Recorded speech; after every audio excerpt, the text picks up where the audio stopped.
Buenas, ¿cómo están? Bienvenidas, bienvenidos a estas nuevas clases que les dejamos con algunos tips muy pequeños para que ustedes estudien correctamente la materia. El derecho sucesorio es la última materia que tienen de derechos civiles, de manera tal que consideramos que quienes la están rindiendo y preparando tienen un conocimiento previo en el que se va a fundar la adecuada aplicación y comprensión de la materia. Ustedes saben que la manera del estudio de nuestra carrera es justamente evolutiva, es decir, yo no puedo rendir civil 6 si no tengo claro los conceptos de capacidad de civil parte general. No puedo rendir civil 6 adecuadamente si no tengo los conceptos de civil 3 contrato. No puedo rendir la materia si no comprendo la diferencia que hay entre un condominio indiviso, un usufructo, y tiene que ver con los derechos reales. Y obviamente no voy a poder aprobar si no comprendo el derecho de las familias para comprender quiénes son los parientes que van a formar parte de los herederos ineludibles o forzosos. De manera tal que esta materia es para nosotros sumamente relevante y nos permite ver la evolución del estudiante o de la estudiante que ha venido absorbiendo esos conocimientos que le van a permitir ejercer la profesión. Hay algo que siempre decimos y es una sola certeza tenemos los humanos, las humanas, y es saber que todos nos vamos a morir.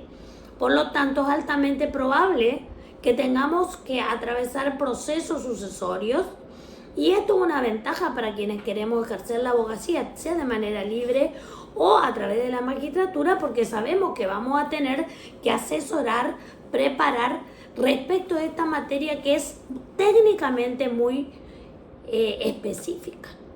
Lógicamente, por el mandato constitucional convencional, la materia empieza con un abordaje desde el marco convencional constitucional. No podemos ignorar que el artículo 1 y 2 del Código Civil y Comercial nos obliga a resolver los casos no solo según la ley específica, que podríamos decir es el libro quinto del Código Civil y Comercial, sino también teniendo en cuenta los tratados internacionales de derechos humanos. Y quiero hacer en estos poquísimos minutos que tengo para darle el enfoque que le vamos a dar a la materia, dos o tres precisiones. La primera es que no vayan a pensar ustedes que estudiar derecho sucesorio es solo hablar de las sucesiones por causa de muerte.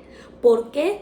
Porque hay muchos actos de las personas durante su vida que van a tener impacto en el derecho sucesorio después de la muerte de las personas.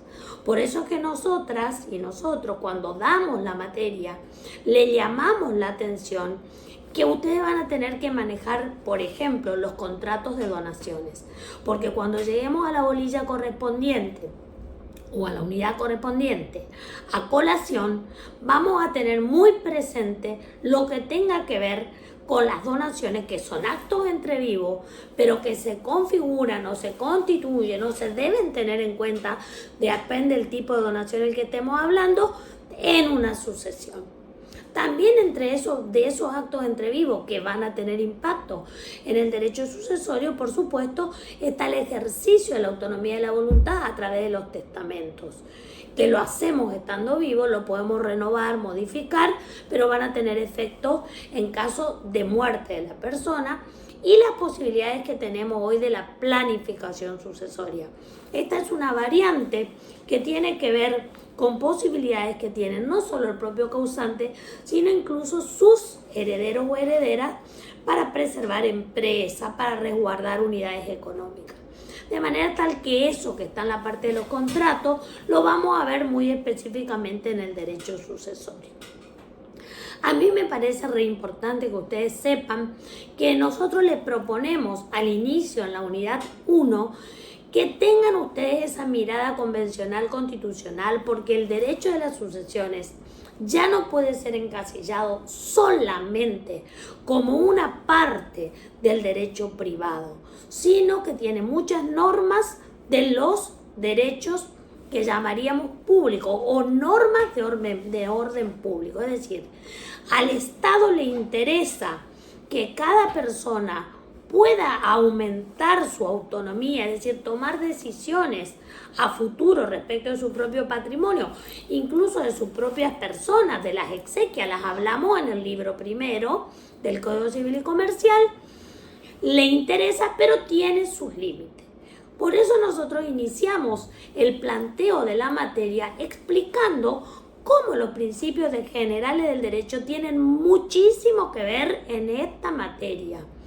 Hay principios básicos como el de la buena fe, pero también el de la inexcusabilidad, porque un estudiante y luego un abogado o abogada no va a poder ignorar disposiciones legales, no va a poder suponer, conjeturar que es lo mismo tener una unión civil o una unión convivencial registrada que un matrimonio.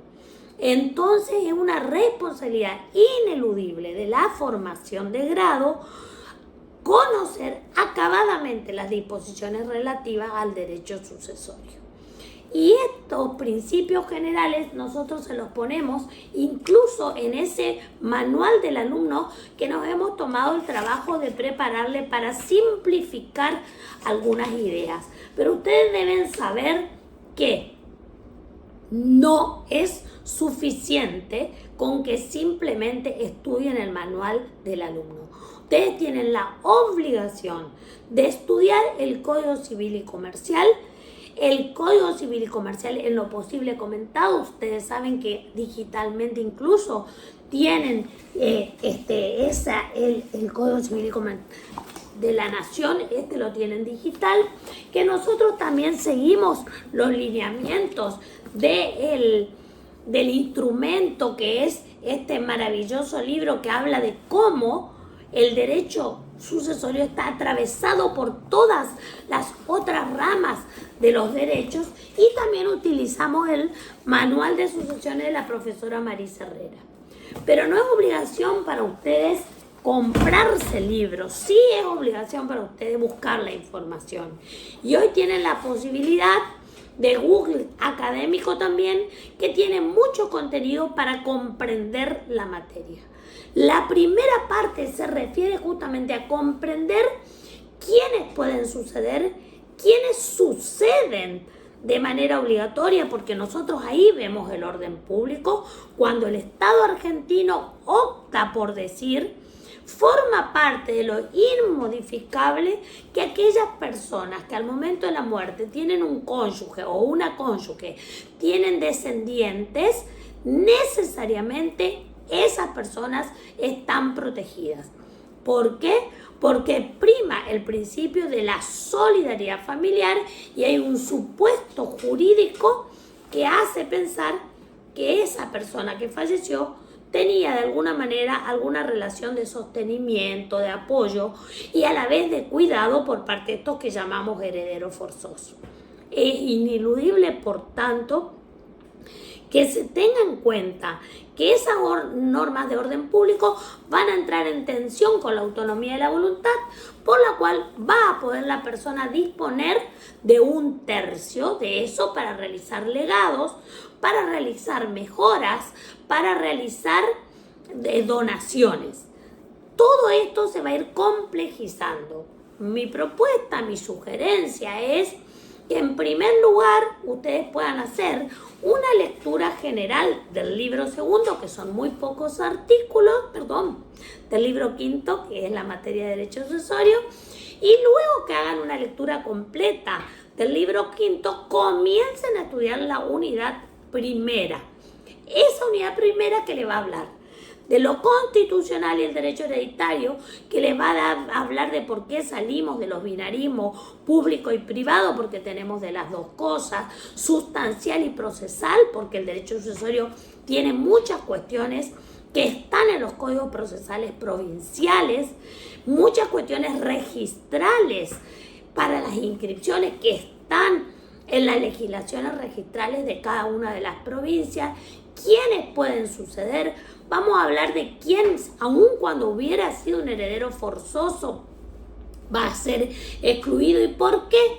Y vamos a estudiar también la cuestión de la competencia, es decir, dónde se plantean los procesos de sucesiones.